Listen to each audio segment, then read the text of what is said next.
하나님 아버지 감사합니다. 오늘 저희가 민족의 명절을 맞아 잘 쉬고 또 이렇게 일상으로 돌아와서 주직 모임으로 이렇게 모였습니다. 오늘 주님을 배우는 과정 중에 주님께서 주신 말씀을 배우는 과정 중에 우리가 얼마나 비참한 존재였는지 또 그 죄의 결과에 대하여 하나님께서 우리를 어떻게 구하여 주셨는지 알 수 있는 시간들 될 수 있도록 도와주셔서 예수님의 이름으로 기도드렸습니다. 아멘. 네, 여러분 오늘은 인간론 8번째 시간, 벌써 8번째 시간이에요. 8번째 시간, 그 타락한 인간 우리가 배우고 있죠. 그 죄의 결과에 대해서 보도록 하겠습니다. 우리가 인간을 오늘 그냥 넘어갈게요. 창조, 타락, 구속의 측면에서 봤을 때 두 번째, 그 타락한 인간에 대해서, 즉 인간의 죄에 대해서 배우고 있어요. 그래서 첫 번째, 두 번째 시간이 죄의 기원이라든지 죄의 본질 이런 것에 대해서 배웠고, 오늘은 죄가 초래한 결과에 대해서 한번 알아보도록 하겠습니다. 자, 죄의 결과는 일단은 그래요. 기본적으로 타락, 즉 죄로 인해서 죄의 결과가 도출이 됐는데 오늘 우리가 이걸 할 거잖아요. 자, 그럼 이 죄의 결과를 알기 위해서는 사실 어디서부터 출발해야 되는데 이 창조 단계에서부터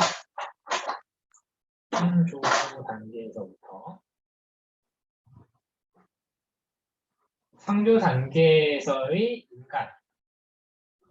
인간을 보시면 좀 비교가 됩니다. 특별히 우리가 이걸 이전에 배웠잖아요. 아마 제가 알기로 3과 같았는데 인간의 사명인가? 잠깐만요. 잠시만요. 인간의 본질.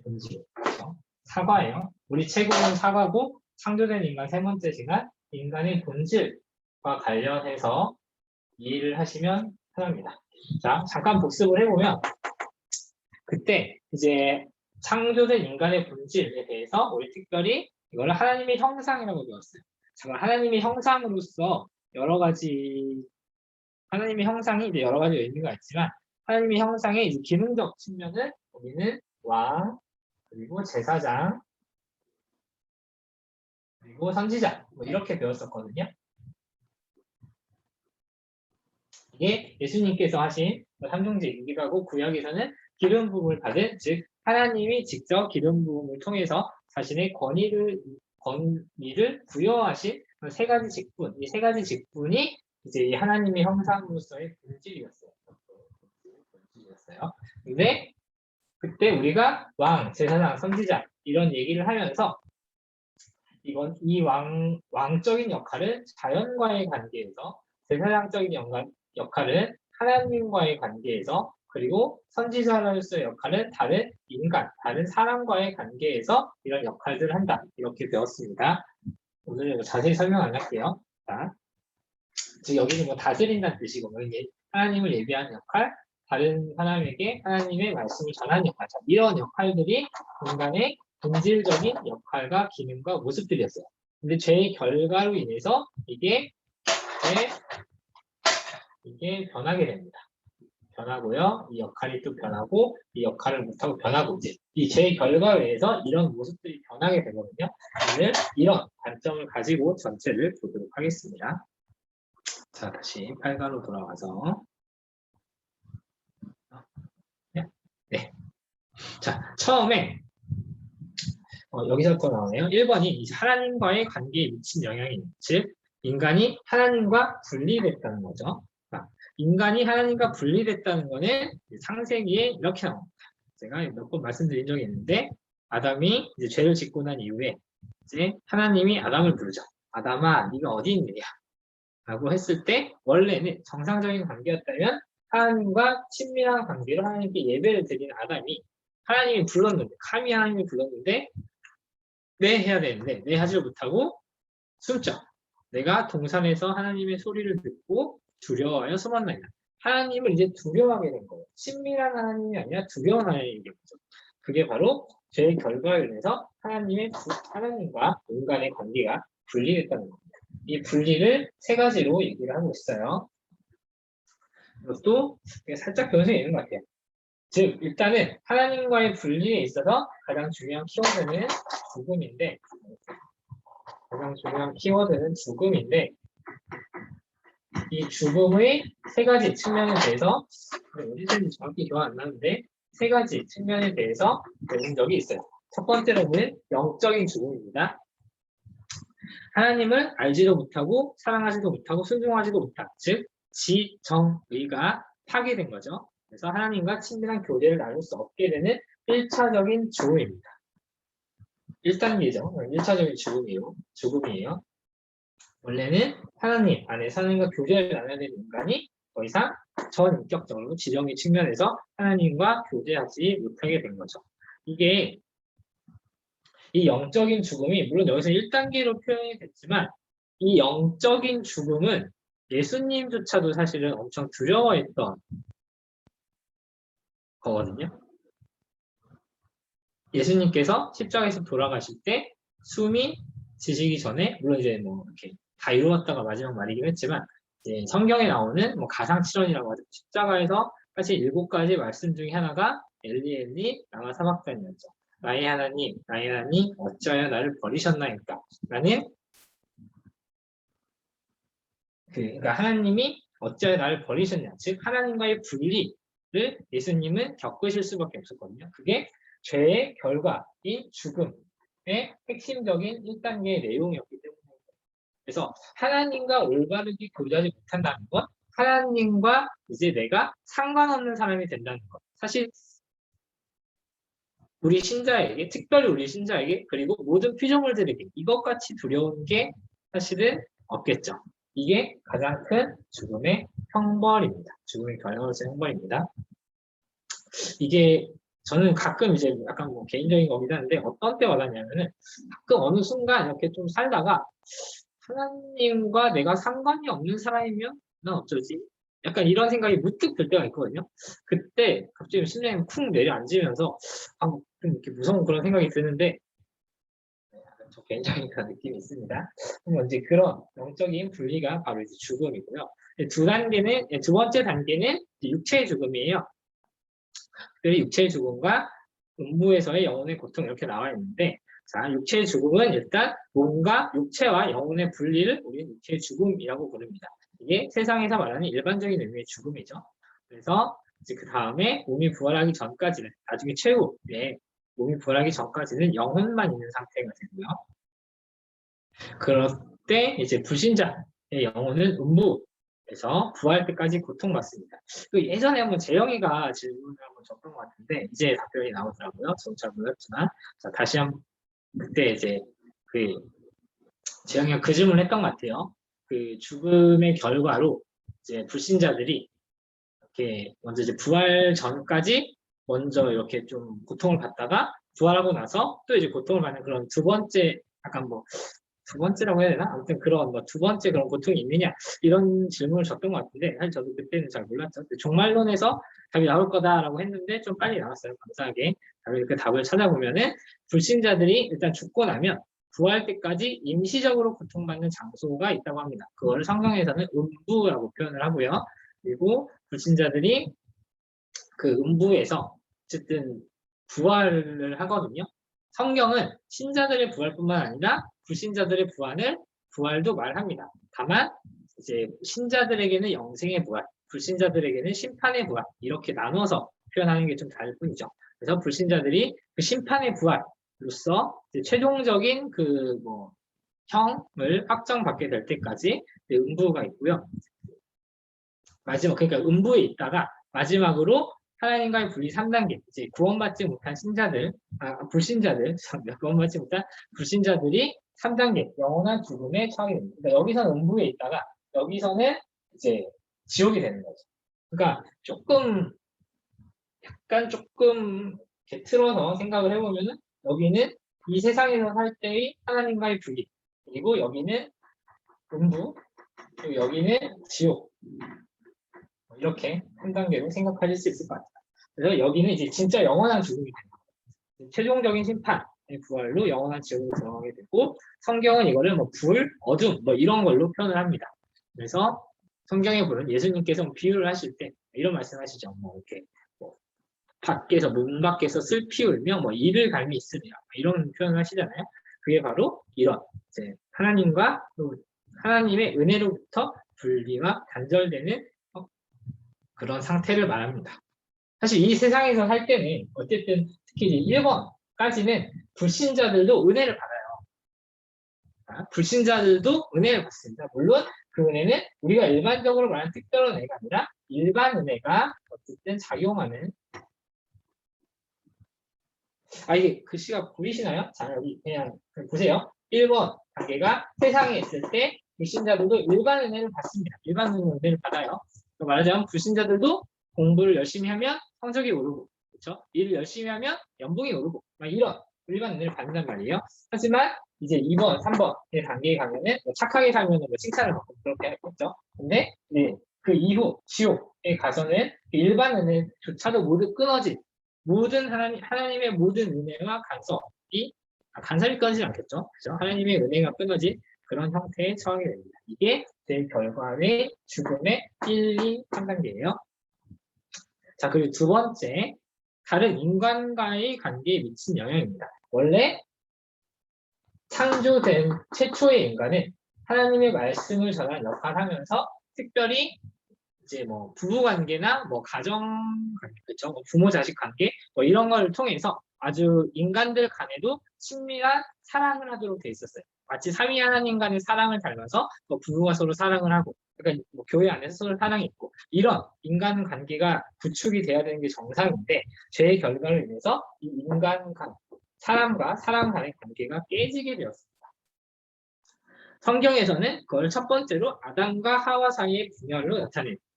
자, 이제 아담이 이제 먼저 하와가 사실 이제 우리가 지난주에 배웠죠. 하와가 이제 선악을 알게 된 나무를 따먹고 아담에게 줬단 말이에요. 아담도 이제 그걸 먹었어요. 그러고 나서 하나님이 아담을 질책하시오. 네가 먹었냐? 그러니까 아담이 핑계 대기를 죄송합니다 하는 게 아니라 이거 뭐 죄송합니다 보셨죠? 하나님이 주셔서 나와 함께 한 여자 그가 그 나무 열매를 주고 내가 먹었다. 그러니까 이 여자 하나 꼬셨어요라고 책임을 전가하고 있죠. 이게 원래는 아담이 내 살 중에 살이요, 뭐 뼈 중에 뼈라. 아주 이렇게 막 귀히 여기는 하와였는데 이제는 그러니까 자신의 잘못을 피하기 위해 하와를 대신 생명으로 내세우는 그런 완전히 사랑하는 마음이 없어진 이 사람은 단지 나의 책임을 회피하기 위한 수단일 뿐이 약간 그런 관계로 이제 하와를 생각하고 있단 말이죠. 이게 바로 아담과 하와 사이의 분열입니다. 사실 뭐 번외로 사실 이 구절은 아담이 하와에게 책임을 전가하는 거기도 하지만 하나님께 책임을 전가하는 거기도 해요. 이렇게 보시면 앞에 주목해 보시면은 그러니까 아담이 하와가 이걸 줘서 내가 따먹은 거예요. 이렇게 말하지 않고 하나님이 내게 주신 여자 때문에 내가 지금 따먹었다. 그러니까 한 단계 더 거슬러 올라가면 하나님이 이 여자를 나한테 안 줬으면 내가 이걸 안 먹었지 않겠느냐. 하나님이 이 여자를 만들어서 내가 이렇게 됐다. 이렇게 하나님 탓을 하고 있는 구절이기도 하거든요. 이거는 나중에 참고해 보시고 일단은 오늘은 그 하와, 이제 아담, 하와, 최초의 인간, 그리고 최초의 분이었던 아담과 하와 사이의 분열이 있었다까지만 보시면 되겠습니다. 그리고 그것이 좀 더 확장돼서 다른 인간 관계에도 이런 죄가 영향을 미치게 되죠. 특별히 이제 하나님이 오늘 책에서는 권위에 대해서 설명을 해요. 그리고 예전에 성경론 하면서 권위에 대해서 배운 적이 있어요. 자, 찾아보시면 성경론 한 1, 2, 3과 4과쯤에 있을 겁니다. 그 권위에 대해서 배운 적이 있는데 진짜 하나님께서 바르게 세우신 권위에 바르게 순종해야 되는 게 그렇죠? 또 이제 하나님을 인정하는 인간으로서의 또 하나의 역할이자 의무이기도 한데 이 죄로 인해서 그 권위가 제대로 사용되지도 않고 그리고 그 권위에 제대로 순종하지도 않습니다. 예를 들면 이제 오늘 또 책에서 소개하는 바가 뱀이 아담을 먼저 꼬신 게 물론 이제 지난번에 배웠듯이 이제 하와가 하나님으로부터 얘기 직접 듣지도 않고 하와를 통해 아담을 이렇게 꼬시는 게 더 편하기 때문에 아담을 다이렉트로 꼬신 게 아니라 물론 하나의 그런 전략적인 측면도 있지만 또 다른 측면에서 보면은 어쨌든 그 여자가 그러니까 창조 질서에 의해서 여자가 남자로부터 비롯되었잖아요. 그리고 어쨌든 하나님은 온 인류의 대표로서 아담을 세우셨어요. 하와가 아니라. 그건 일단은 하나님이 세우신 그러니까 그 여자와 남자의 그 존재의 본질적인 차이가 있다는 말이 아니에요. 이해하시면 안 됩니다. 그 본질적인 차이가 있다는 게 아니라 어쨌든 하나님의 그 사역의 원리, 사역의 그런 역할상 남자가 가장의 역할을 하고 여자가 그 다스리는 가정에서의 다스림을 받는 그런 형태였는데 여자를 통해서 지금 남자가 넘어졌죠. 하와를 통해서 아담이 넘어졌죠. 그래서 그게 그 순서가 원래 남자로부터 이렇게 뭔가 일어나야 되는데 여자로부터 뭔가 일어나게 하는 그런 가정의 질서까지 파괴하고자 하는 사탄의 전략이 있었음을 성경에서 나오는 그런 이야기를 통해서 알 수 있습니다. 두 번째고요. 세 번째는 마지막으로 죄로 말미암아 인간관계가 깨진 또 다양한 모습들이 여기저기 나타나게 됩니다. 우리가 위에서 배웠던 아담과 하와가 서로 책임을 정하는 모습을 알 수 있고요. 그리고 아담과 하와였던 첫째, 둘째 아들들 간에 살인이 일어나죠. 말도 안 되는 일이 벌써지. 인간이 2대째부터 인간이 죽고 살인이 일어납니다. 그것도 이제 죄의 변화로 볼 수 있고요. 그리고 뭐 남에게 일부 달처죠. 이런 것도 소개가 되어 있고 결정적으로는 바벨탑 사건에서 민족과 언어가 분리되게 이르릅니다. 원래 모든 인간이 서로 사랑하고 서로 친밀하게 교제해야 돼요. 하나님 같이 이제 하나님 사랑하는 인간이 되겠죠. 그런 교제가 있어야 되는데 바벨탑 사건으로 인해서 모든 인류가 뿔뿔이 흩어짐으로 인해 전쟁도 일어나고 인간과 서로 막 이제 전쟁이 그 서로 간의 인간 간의 다툼에 이제 극한에 표현되잖아요. 그런 것들, 그런 사건들이 이제 인간과 인간의 관계가 깨짐으로 해서 일어납니다. 그리고 이제 3번이죠. 3번 다음으로는 이 자연과의 관계에 있어서 원래 자연은 아시죠? 인간이 자연에 대해서 왕의 역할을 했던 거는 하나님께서 모든 피조물들에 비하여 인간을 더 우월한 존재로 창조하셨기 때문이에요. 물론 어쨌든 피조물이지만 그래서 하나님께서는 인간에게 이렇게 말씀하시죠. 다들 아시는 말씀이에요. 땅을 정복하고 다스려라. 생육하고 번성하라. 뭐 이런 명령을 하시죠. 그 명령을 하셨다는 것 자체가 그렇죠? 인간이 자연을 다스리는 왕이기 때문에 다스리고 정복하라. 당연히 그걸 하셨겠죠. 근데 즉 인간에게 다스림을 받아야 하는 자연이 인간에게 반항을 하기 시작합니다. 그 첫 구절이 땅이 가시와 엉겅퀴를 내기 시작했다라는 거예요. 원래 이제 에덴 동산에서 이 자연 만물들은 인간에게 먹을 것을 공급하고 그리고 물을 주고 약간 인간이 풍성하게 살아갈 수 있게 하는 그런 무대여야 했는데 그런 걸 제공하는 왕에게 그런 것들을 제공하는 자연이어야 했는데 이제 가시와 엉겅퀴를 내면서 인간이 더 큰 수고를 하게 만들죠. 그래서 자연이 최초로 선한 상태였는데 이게 악한 상태로 바뀌게 됩니다. 제가 지난번에 악과 죄 이런 거에 대해서 말씀드렸죠. 그래서 최초의 선한 상태를 잃지 못하고 악한 상태로 변화되게 돼서 인간을 고생시키는 그런 결과가 일어나게 됩니다. 그 결과 인간은 먹기 위해서 땀을 흘리고 노동해야 합니다. 하나님께서 말씀하시죠. 너는 평생에 수고하여야 그 소산을 먹으리라 라고 말씀하시잖아요. 즉 우리는 먹고 살려면 그래서 우리가 평생 이제 공부하고 평생 일하고 그래야 되는 이제 이걸로 인해서 평생 수고하여야 그 소산을 먹게 되는 그런 결과가 일어나게 됩니다. 그래서 이 수고를 성경에서는 이제 평생 농사짓고 그러니까 남자에게는 평생 농사짓고 유축을 하고 그래야 되고 여자는 애를 낳고 잘 기르고 그래야 하는데 어쨌든 그 수고가 있어야 네가 먹고 살 것이다 라고 하는 게 죄의 결과로서 자연이 인간에게 먹을 것을 이제 제대로 공급하지 않기 때문에 우리가 수고를 하게 되었다는 게 이제 죄로 인해서 자연과의 분리가 일어난 결과라고 볼 수 있겠습니다. 그래서 우리가 오늘 이렇게 스터디도 하고 교회 모임도 하고 있지만 어쨌든 우리가 내일 또 일어나면 열심히 공부해야 되고 열심히 일해야 되는 이유가 우리에게 죄 결과로서 주어진 당연한 의무가 있다지도 물론 이제 하나님께서 우리에게 주신 이제 거룩한 소명에 더해서 열심히 일하고 열심히 공부하는 수명도 있지만 지금 제 결과로서 인간이 짊어져야 하는 의무다 이런 것까지도 보시면 되겠습니다. 네, 마지막으로는 이제 뭐 이런 관계도 있지만 뭔가 사람 안에서 자기 자신과의 관계가 끊어진 그러니까 그런 측면도 볼 수 있겠어요. 여기서 자기 자신과의 관계가 끊어졌다. 자기 자신과의 관계가 끊어졌다. 이 표현이 조금 뭐 어색하고 이해가 안 될 수도 있는데요. 밑에 보시면 이해가 될 거예요. 자, 자기 자신과의 분리는 어떤 측면으로 보시면 되냐면 그 인간이 이렇게 우리가 이렇게 약속을 했죠. 우리가 한 인간을 전인격체, 전인격 뭐 이렇게 정의를 할 때 지성, 감정, 의지 뭐 이렇게 보자 약속을 했었잖아요. 그 말은 인간의 죄로 인해서 그 지성, 감정, 의지가 더럽혀지고 파괴되었을 때 우리가 자기 자신과 자기 자신이 온전하게 자기 자신을 이룰 수 없다. 뭐 이런 측면으로 이해하시면 되겠습니다. 첫 번째로는 죄는 인간의 지성을 오염시켰습니다. 자, 여기서 오해하시면 안 되는 게 죄로 인해서 인간의 지성이 사라졌다. 이게 아니에요. 우리는 여전히 죄의 오염을 입었지만 우리 신자들도 마찬가지죠. 죄의 오염을 입었지만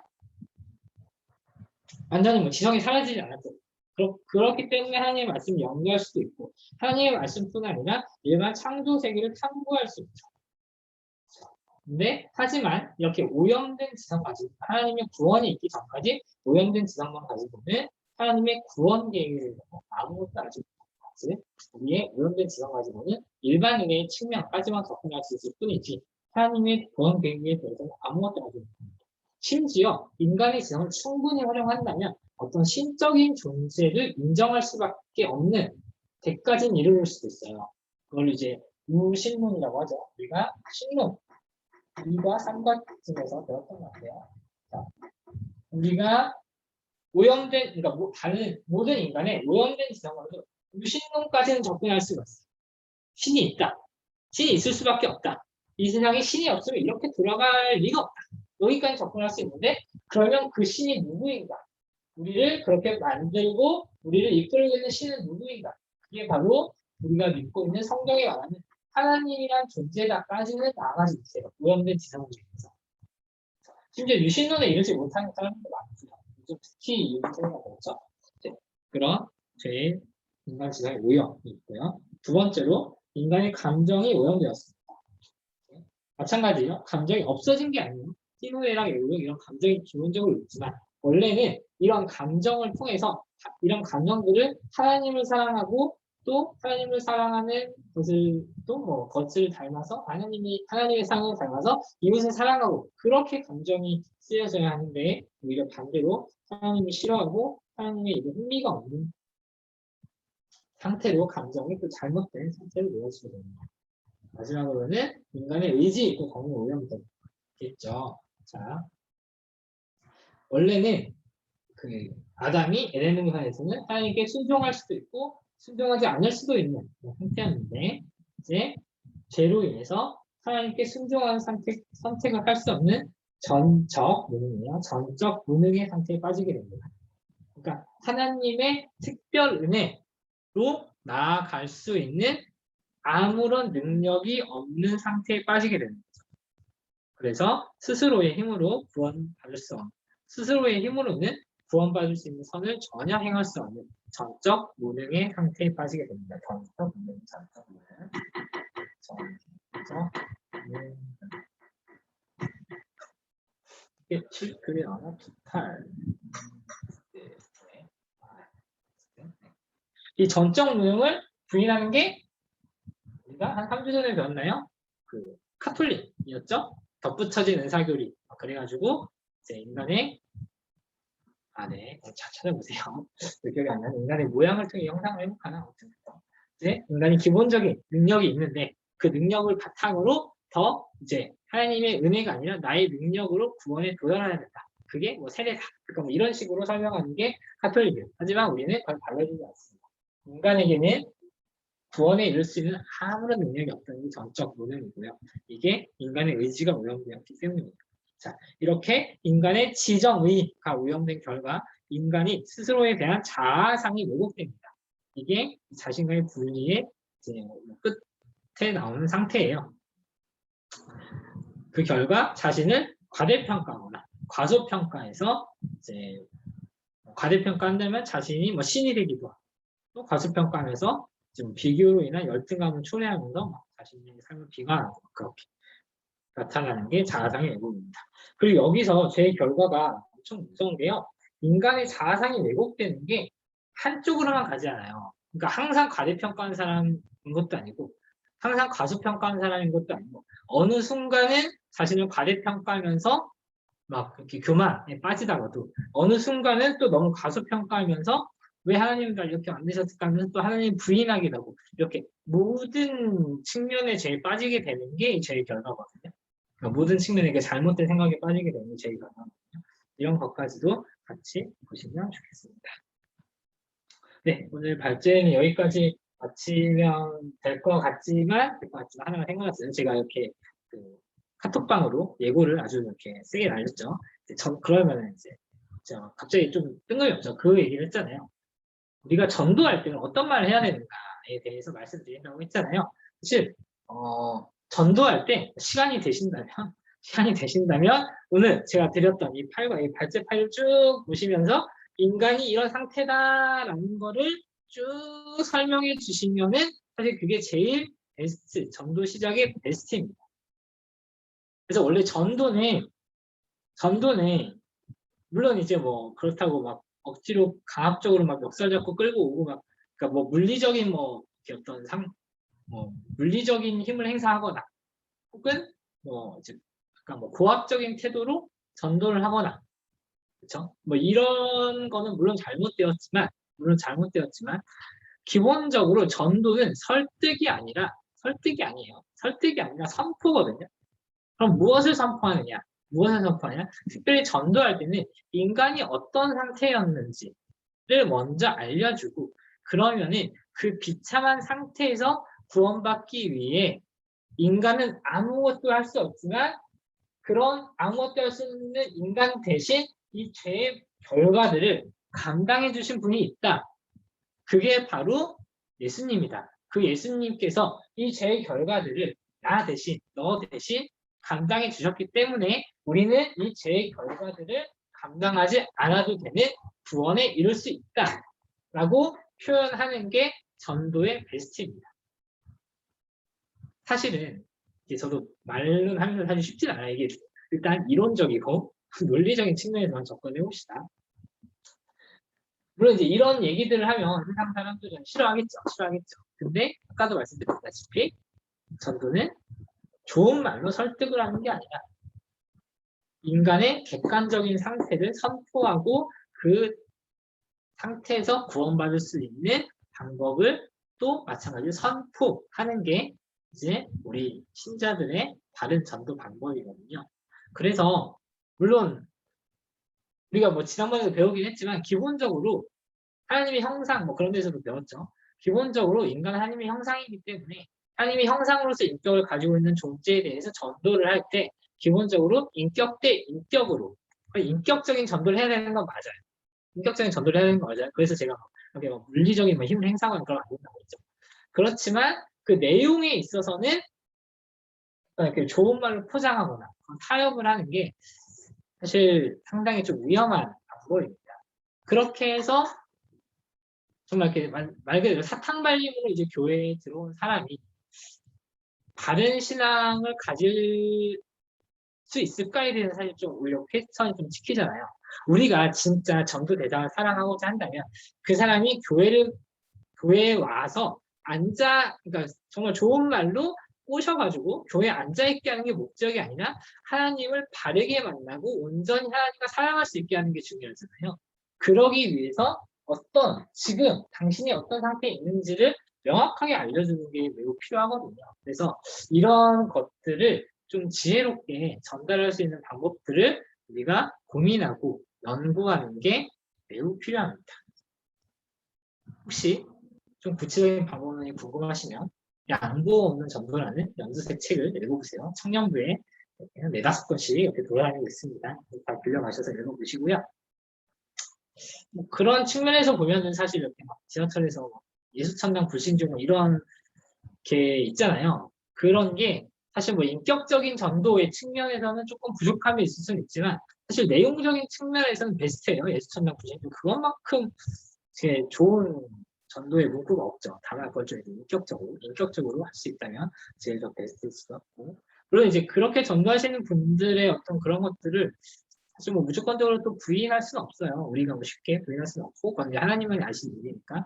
그렇지만 우리가 정말 바른 전도를 한다면 예수천당 부신적인 메시지를 인격적으로 잘 할 수 있도록 하면 좋겠습니다. 그래서 노방전도 할 때도 사실은 조금 이제 시간이 급하고 이렇게 정말 이렇게 지나가시는 분한테 이렇게 나눠주기 바쁘잖아요. 사실은 이제 그렇기 때문에 조금 막 이런 메시지나 이게 다 메시지 전할 수는 없지만 이 뭐 오늘 4가지를 배웠잖아요. 이 3~4가지 중에 한 가지만이라도 선포를 하시면 좋겠습니다.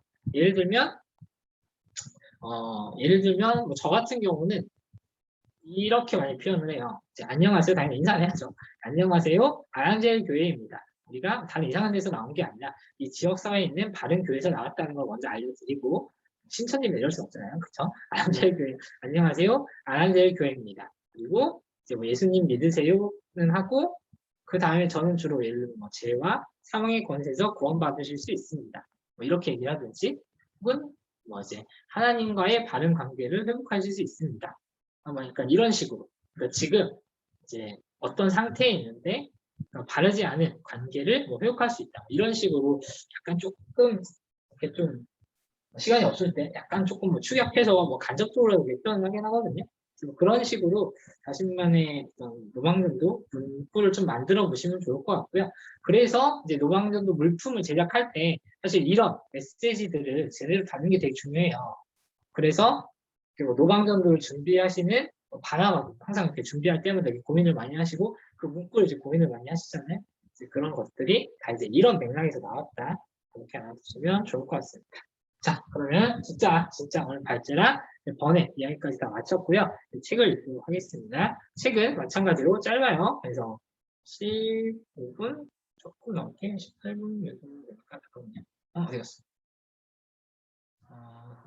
7분이니까 15분, 55분까지 읽고 일단 나눌 영예스는 나누고 기도하고 마치도록 하겠습니다. 네, 책을 9시 55분까지 읽겠습니다.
네, 여러분 다 읽으셨죠? 네, 그러면 이어서 진행하겠습니다. 혹시 나눌 말씀 있으신 분 있으면 말씀해 주시고 없으면 기도하고 마칠게요.